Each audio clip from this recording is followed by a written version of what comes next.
Hello friends, good morning. ಇವತ್ತು ಗುರುಪೂರ್ಣಿಮಾ. ಒಂಥರ ಇದ್ರ ಬಗ್ಗೆ ಮಾತಾಡಬೇಕು ಅಂದರೆ ಒಂಥರ ಖುಷಿನೂ ಆಗುತ್ತೆ, ಒಂದು ಕಡೆ ಬೇಜಾರಾಗುತ್ತೆ. ಖುಷಿ ಯಾಕಾಗುತ್ತೆ ಅಂದರೆ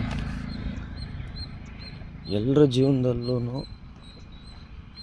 ನಾವು ಏನೋ ಒಂದು ಮುಂದುವರೆದಿದ್ದೀವಿ ಅಥವಾ ಏನೋ ಒಂದು ಅಲ್ಪ ಸ್ವಲ್ಪ ಜೀವನ ನಡೆಸಿದ್ದೀವಿ ಅಂದರೆ ಒಬ್ಬ ಗುರು ಇದ್ದೇ ಇರ್ತಾನೆ. ಆದರೆ ತಾಯಿಯೇ ಮೊದಲ ಗುರು ಅನ್ನೋದು 100% ಸತ್ಯ. ಯಾಕಂದರೆ ನಾವು ಫಸ್ಟು ಮಾತಾಡೋಕ್ಕೆ ಸ್ಟಾರ್ಟ್ ಮಾಡೋದು ಅಥವಾ ಮನೇಲಿ ಏನೋ ಒಂದು ಅನುಕರಣೆ ಮಾಡ್ತೀವಿ ಕಲಿತೀವಿ ಅಂದರೆ ತಂದೆ ತಾಯಿಯಿಂದ. ಅದರಲ್ಲೂ ತಾಯಿ ಸ್ಕೂಲ್ಗೆ ಹೋಗೋಕ್ಕಿಂತ ಮುಂಚೆ, ಅಂದರೆ ಸ್ಕೂಲಿಗೆ ಸೇರ್ಸೋಕ್ಕಿಂತ ಮುಂಚೆನೇ ಕೆಲವೊಂದು ಪದಗಳನ್ನಾಗಿರ್ಬೋದು ಮಾತಾಡೋದು ಕಲಿಸಿರ್ತಾಳೆ. ಸೊ ಅಂಥ ತಾಯಿನೂ ನಾವು ಗುರು ಸ್ಥಾನದಲ್ಲಿ ನೋಡಲೇಬೇಕು. ಅದಕ್ಕೆ ನೋಡೋದೇನಿಲ್ಲ, ಅದು ನಿಜಾನೇ. ಅದಾದಮೇಲೆ ನಾವು ಸ್ಕೂಲಿಗೆ ಸೇರ್ತೀವಿ, ಅಲ್ಲಿ ಕಲಿತೀವಿ. ಸೊ ಅಲ್ಲಿಂದ ಸ್ಟಾರ್ಟಾಗಿ ಜರ್ನಿ ಎಲ್ಲಿವರೆಗೂ ನಾವು ಓದು ಮುಗಿಸೋವರೆಗೂ. ಅಂದರೆ ನೀವು UG ಮಾಡಿರ್ತೀರೋ, PG ಮಾಡಿರ್ತೀರೋ, PhD ಮಾಡಿರ್ತೀರೋ, ಅಥವಾ SSLC ಮಾಡಿರ್ತೀರೋ, PUC ಮಾಡಿರ್ತೀರೋ. ಕೆಲವೊಬ್ಬರು ಮನೆ ಪರಿಸ್ಥಿತಿಯಿಂದ 5, 6 ಎಷ್ಟನೇ ಕ್ಲಾಸ್ ಆದರೂ ಆಗಿರಲಿ ಬಿಡ್ರಿ, ಪ್ರತಿಯೊಂದು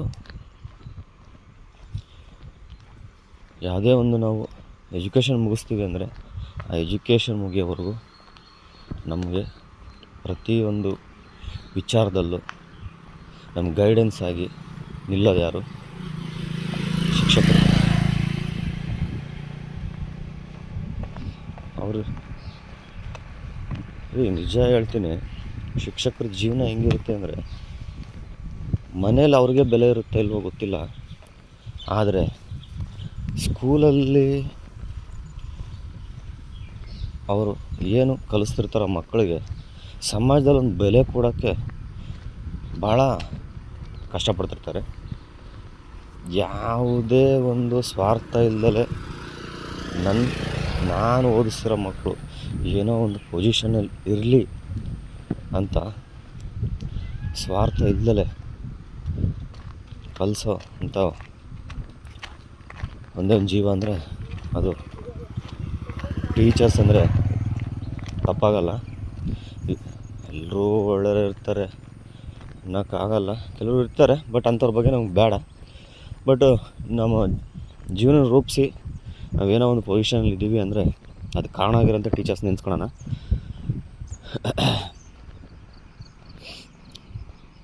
ಪ್ರತಿಯೊಂದು ವಿಧದಲ್ಲೂ, ಪ್ರತಿಯೊಂದು ಹೆಜ್ಜೆಯಲ್ಲೂ, ಮನೆಯಲ್ಲಿ ಪೇರೆಂಟ್ಸು, ಶಾಲೆಯಲ್ಲಿ ಗುರುಗಳು.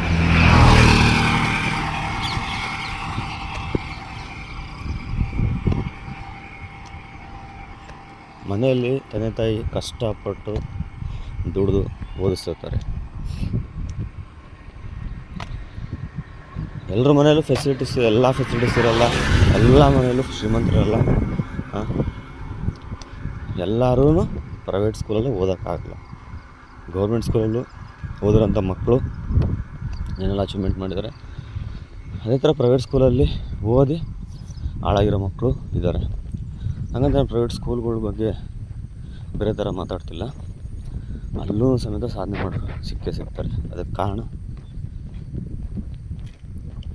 ಟೀಚರ್ಸ್ ಅಲ್ವಾ? ಸೊ ಅಂಥ ಟೀಚರ್ಗಳ ಬಗ್ಗೆ ಮಾತಾಡೋಣ. ಯಾವುದೇ ಒಂದು ಸ್ವಾರ್ಥ ಇಲ್ಲದಲೆ ಮಕ್ಕಳಿಗೆ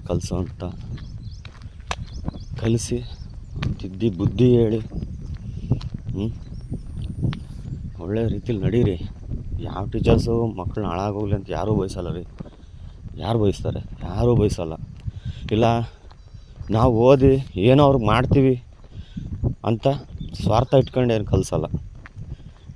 ನಾವು ಏನೋ ಒಂದು ಯಾವುದೋ ಕಂಪ್ನಿಲಿ ಇರ್ತೀವಿ, ಇಲ್ಲ ಯಾವುದೋ ಒಂದು ದೊಡ್ಡ ಕೆಲಸದಲ್ಲಿ ಇರ್ತೀವಿ, ಅವ್ರು ಬಂದಾಗ ನಿಂತು ನಾವು ರೆಸ್ಪೆಕ್ಟ್ ಕೊಟ್ಟು ಮಾತಾಡಿಸ್ವಲ್ಲ, ಅಷ್ಟೇ ಸಾಕು ಅವ್ರಿಗೆ. ಅಷ್ಟಕ್ಕೆ ಭಾಳ ಖುಷಿ ಆಯಿತು ಅಂತಾರೆ. ಈ ಅನುಭವ ನನಗೂ ಆಗೈತೆ. ಭಾಳ ಖುಷಿ ಆಗ್ಬಿಡ್ತಾರೆ, ನನ್ನ ಸ್ಟೂಡೆಂಟು ಈ ಥರ ಇದಾನಲ್ಲಪ್ಪ ಅಂತ. ಸಾಕು, ಇದಕ್ಕಿನ್ನ ಯಾವುದೇ ಒಂದು ಗಿಫ್ಟ್ ಬೇಡ ನನಗೆ, ಅಥವಾ ಉಡುಗೊರೆ ಬೇಡ ನನಗೆ. ನನ್ನ ಶಿಷ್ಯ ಥರ ಇದಾನಲ್ಲ, ಈ ಪೊಸಿಷನ್ಲಿ ಇದಾನಲ್ಲ, ನನಗಿಂತ ಉತ್ತಮವಾದ ಪೊಸಿಷನ್ ಇದಾನಲ್ಲ, ಸಾಕು ಅಂತ ಖುಷಿಪಟ್ಟು ಬೆಂತಟ್ಟಿ ಸುಮ್ಮನಾಗ್ತಾರೆ. ಮನಸ್ಸಲ್ಲಿ ಅಷ್ಟೇ ಖುಷಿ ಪಡ್ತಾರೆ. ಅವ್ರ ಮನೆ ಮಕ್ಕಳೇ ಅವ್ರ ಮನೆ ಮಕ್ಕಳೇ ಏನೂ ಕೆಲಸ ಇಲ್ದಲ್ಲ, ಏನೇ ಮಾಡಿದ್ರೆ ಇದ್ದರೂ ಸಮೇತ ಬೇರೆ ಮಕ್ಕಳನ್ನ ಉದ್ಧಾರ ಮಾಡೋವಂಥವ್ರು ಅಂದರೆ ಶಿಕ್ಷಕರು ಮಾತ್ರ. ಇವರು ಅವ್ರ ಮನೆ ಮಕ್ಕಳು ನಾವು ಕಂಟ್ರೋಲ್ ಮಾಡೋಕೆ ಅವ್ರಿಗೆ ಅಲ್ಲ ಅಂತ ನಾವು ಅಂದ್ಕೋಬಾರ್ದು. ಯಾಕೆಂದರೆ ಅವ್ರು ಬೇರೆ ಕಡೆ ಕಲಿತಿರ್ತಾರೆ, ಅಲ್ಲಿನ ಪೊಸಿಷನ್ ಹೆಂಗಿರುತ್ತೋ, ಇಲ್ಲ ಇವರೇ ಮಕ್ಕಳ ಮೆಂಟಾಲಿಟಿ ಹೆಂಗಿರುತ್ತೋ ಅದು ಅವ್ರಿಗೆ ಗೊತ್ತಿರುತ್ತೆ. ಆದರೂ ಅವ್ರ ಮಕ್ಕಳು ಮಾಡಿದ್ರೆ ಸಾಧನೆ ನಾವು ಮಾಡಿದ್ರೆ ನಮ್ಮಲ್ಲೇ ಅವ್ರ ಮಕ್ಕಳು ಕಾಣ್ತಾರೆ. ಒಟ್ಟಿನಲ್ಲಿ ಟೀಚರ್ಸ್ ಅಂತ ಬಂದಾಗ, ಯಾಕಂದರೆ ಅವ್ರಿಗೆ ನಮಗೆ ರಕ್ತ ಸಂಬಂಧ ಅಲ್ಲ, ಯಾವುದೇ ಥರದ ನಡುವೆ ಇಲ್ಲ ಯಾರೋ ದೂರ ಸಂಬಂಧಿಕರು ಅಲ್ಲ. ಆದರೂ ಸಮೇತ ಅವ್ರ ಮನಸ್ಸಲ್ಲಿರೋದೊಂದೇ, ನಾವು ಕಲಿಸಿರೋ ಮಕ್ಕಳು ಏನೋ ಒಂದು ಸ್ವಲ್ಪ ಉದ್ಧಾರ ಆದರೆ ಸಾಕು, ನಾವು ಕಲಿಸಿರೋ ಮಕ್ಕಳು ಏನೋ ಒಂದು ವಿಷಯಲ್ಲಿದ್ದರೆ ಸಾಕು. ಈ ರೀತಿಯಾಗಿ ಬಯಸುವಂಥ ಒಂದೊಂದು ಜೀವ ಅದು ಶಿಕ್ಷಕ, ಶಿಕ್ಷಕಿ, ಟೀಚರ್ಸ್. ನಂದು ಕತೆ ಹೇಳ್ಬೇಕಂದ್ರೆ, ಮೊದಲನೇ ನನಗೆ ಈಗಲೂ ಸಮೇತ ಅಕ್ಷಯ ದುಸ್ತರು ಈಗಲೂ ನೆನಪಿದ್ದಾರೆ. ಚಂದ್ರಕಾಂತಮ್ಮ ಮಿಸ್ ಅಂತೇಳಿ,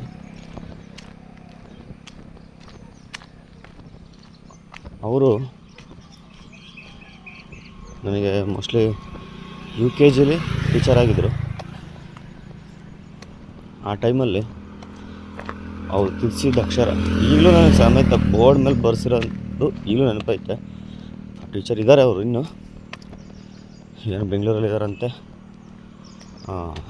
ಸಾಧ್ಯ ಆದರೆ ಮುಂದಿನ ದಿನಗಳಲ್ಲಿ ನೋಡೋಣ, ಅವ್ರು ಮಾತಾಡಿಸ್ಬೇಕಂತ ಭಾಳ ಆಸೆ ಐತೆ. ಬಟ್ ನಮ್ಮೂರಲ್ಲಂತೂ ಇಲ್ಲ, ವಿಚಾರಿಸಿದ್ದಕ್ಕೆ ಇಲ್ಲ, ಇದ್ದಾರೆ ಬೆಂಗಳೂರಲ್ಲಿದ್ದಾರೆ ಅಂತ ಅಂದರು. ಇದ್ದಾರೆ ಅನ್ನೋದು ಕೇಳಿ ಖುಷಿ ಆಯ್ತು ನನಗೆ, ಸಾಕು.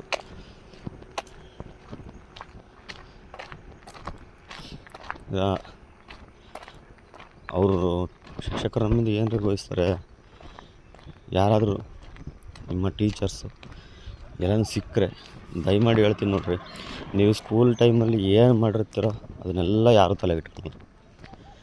ಅಂದ್ಕೋಬೋದು ಏನೋ ಮಾಡಿರ್ತೀವಿ, ನಮ್ಮನ್ನು ಮಾತಾಡ್ತಾರೋ ಇಲ್ವೋ ಅಂತ ಹೇಳ್ಬಿಟ್ಟು, ಅಲ್ಲ ಎದುರುಗಡೆ ಬರ್ತಿದ್ರೆ ನಾವು ಹಿಂಗೆ ವಾಪಸ್ ಹೋಗೋದು, ಇಂಥವೆಲ್ಲ ಮಾಡ್ತಾರೆ ಕೆಲವರು.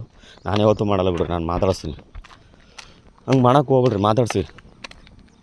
ನಿಮ್ಮ ಜೀವನ ಏನೋ ಕಷ್ಟದಲ್ಲಿ ಐತೆ ಅಂದರೆ ಟೈಮಲ್ಲಿ ನೀವು ಅವ್ರು ಮಾತಾಡಿಸಿದ್ರೆ ಅಂದರೆ ಅವರಿಂದ ನಿಮಗೆ ಸಹಾಯ ಆಗುತ್ತಾ ಇಲ್ವೋ, ಸಜೆಷನ್ ಮಾತ್ರ ಸಿಗುತ್ತೆ, ಹಿಂಗೆ ಹೋಗು ಅಂತೇಳಿ ಅಲ್ಲೂ ಸಮೇತ ಗೈಡ್ ಮಾಡೇ ಮಾಡ್ತಾರೆ. ಹಾಗಾಗಿ ನಿಮ್ಮ ಶಿಕ್ಷಕರು, ನಿಮ್ಮ ಟೀಚರ್ಸು, ನಿಮ್ಮ ಗುರುಗಳು ಸಿಕ್ಕಾಗ ಮಾತಾಡಿಸ್ರಿ. ನೀವು ಯಾವ ಪೊಸಿಷನ್ ಆದರೂ ಇರ್ರಿ, ಅವ್ರನ್ನ ನನ್ನ ವಿದ್ಯಾರ್ಥಿಗಳು ಅಂತ ಅಕ್ಸೆಪ್ಟ್ ಮಾಡ್ತಾರೆ ಅವರು. ಯಾಕೆಂದರೆ ನಿನ್ನ ಜೀವನ ನೀನು ಹಾಳಾಗೋಗಿರುತ್ತೆ ಅಂದರೆ ಅದು ನಿನ್ನಿಂದನೇ, ಅವ್ರೇನು ಮಾಡಿರಲ್ಲ ಅಲ್ವಾ. ನೀನು ಹಾಳು ಮಾಡ್ಕೊಂಡಿರ್ತೀಯ ಅಷ್ಟೇ ಆ ಜೀವನನ, ಅವ್ರು ಮಾಡಿರಲ್ಲ. ಸೊ ಕಷ್ಟದಲ್ಲಿ ಅಥವಾ ನೀನು ಇರೋ ಪೊಸಿಷನ್ನು ಅವನ್ನೆಲ್ಲ ಮರೆತು ಮಾತಾಡಿಸಿ ಎಲ್ಲ ಸಿಕ್ಕಾಗ. ತೀರಾ ಆಗಲೂ ಸಮೇತ ನಿಮಗೆ ಏನಾದ್ರು ಕೇಳಬೇಕು ಅನ್ಸರಿ ಕೇಳ್ರಿ, ಸಜೆಷನ್ ಕೊಟ್ಟೇ ಕೊಡ್ತಾರೆ. ಇಲ್ಲ ಅವ್ರಿಗೆ ಯಾರೋ ಪರಿಚಯ ಇದರಿಂದ ಆದರೂ ನಿಮಗೆ ನೀವು ಹೋದ್ರಂತ ತಕ್ಕನಂಗೆ ಬೇರೆ ಕಡೆ ಕೆಲಸ ಆದ್ರೂ ರೆಕಮೆಂಡ್ ಮಾಡ್ತಾರೆ. ಸೊ ಗುರುಗಳ್ನ ಇವತ್ತು ನೀವು ಇಗ್ನೋರ್ ಮಾಡೋಕ್ಕೆ ಹೋಗ್ಬೇಡ್ರಿ, ಶಿಕ್ಷಕರನ್ನ ಇವತ್ತು ಇಗ್ನೋರ್ ಮಾಡಿಬಿಡ್ರಿ.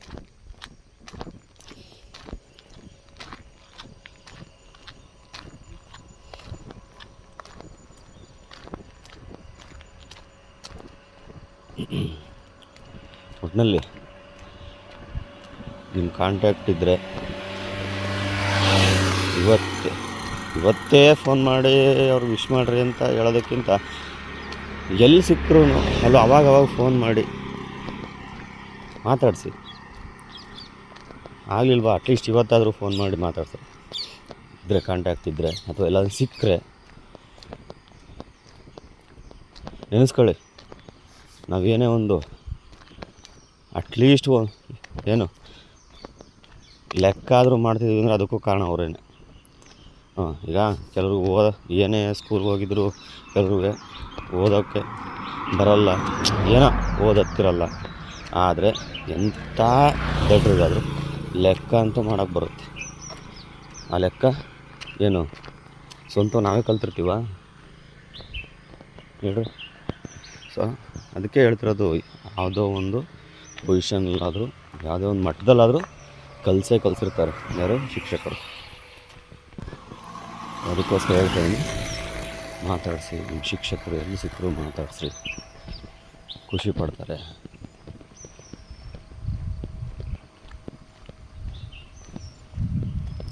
ಅಕಸ್ಮಾತ್ ನೀವು ಅವಾಗ ಅವ್ರಿಗೆ ಏನೋ ನೋವು ಮಾಡಿದ್ದು ನಿಮ್ಮ ಮನಸ್ಸಲ್ಲಿ ಅದೇ ಕೊರಗ್ತಿದ್ರೆ ಕ್ಷಮೆ ಕೇಳಿ, ತಪ್ಪಿಲ್ಲ. ಆ್ಯಕ್ಚುಲಿ ಅವ್ರು ಮರ್ತೇ ಬಿಟ್ಟಿರ್ತಾರೆ, ಅದನ್ನೆಲ್ಲ ಮರ್ತೇ ಬಿಟ್ಟಿರ್ತಾರೆ. ನಾವು ನೆನೆಸ್ಕೊಂಡ್ರೆ ಅಷ್ಟೇ ಅವ್ರಿಗೆ ನೆನಪಾಗೋದು. ಕೇಳಿ ಕ್ಷಮೆ ಕೇಳಿ, ಏನೂ ತಪ್ಪಿಲ್ಲ. ಅವ್ರಿಗೇನೋ ಕಷ್ಟ ಅಂದರೆ ನಮ್ಮ ಕೈಲಿ ಆದಷ್ಟು ನಾವು ಸಹಾಯ ಮಾಡಬೇಕು. ಅವರಷ್ಟೆಲ್ಲ ನಾವು ಅವ್ರಿಗೆ ಏನೋ ಸ್ವಲ್ಪ ಕಷ್ಟ ಐತೆ ನಮ್ಗೆ ಗೊತ್ತಾದರೆ ನಾವು ಕೂಡ ಸಹಾಯ ಮಾಡೋದ್ರಲ್ಲಿ ಯಾವುದೇ ತಪ್ಪಿಲ್ಲ. ಇಷ್ಟು ಹೇಳ್ತಾ ಮಾತು ಮುಗಿಸ್ತೀನಿ. ಎಲ್ರಿಗೂ ನನ್ನ ನೆಚ್ಚಿನ ಶಿಕ್ಷಕರು ಮತ್ತು ಶಿಕ್ಷಕರಿಗೆ ಗುರುಪೂರ್ಣಿಮೆ ಶುಭಾಶಯಗಳು. ನಾನು ನೀವೇನೋ ಒಂದು ಪೊಸಿಷನ್ ಇದ್ದೀನಿ ಅಂದರೆ ಅದಕ್ಕೆ ಕಾರಣ ನೀವು. ಇದಕ್ಕೆ ನಾವು ಥ್ಯಾಂಕ್ಸ್ ಹೇಳಲೇಬೇಕು. ಎಲ್ರಿಗೂ ಥ್ಯಾಂಕ್ಸ್ ಹೇಳ್ಬೇಕು ನಾನು, ಎಲ್ಲ ಟೀಚರ್ಸ್ಗೂ, ನಮ್ಮ ತಂದೆ ತಾಯಿಗೂ ಕೂಡ. ಅವರು ಯಾಕಂದ್ರೆ ಗುರುಗಳೇ ಅಲ್ವಾ. ಸರಿ, ನೆಕ್ಸ್ಟ್ ವೀಡಿಯೋದಲ್ಲಿ ಸಿಗ್ತೀನಿ. ಬಾಯ್.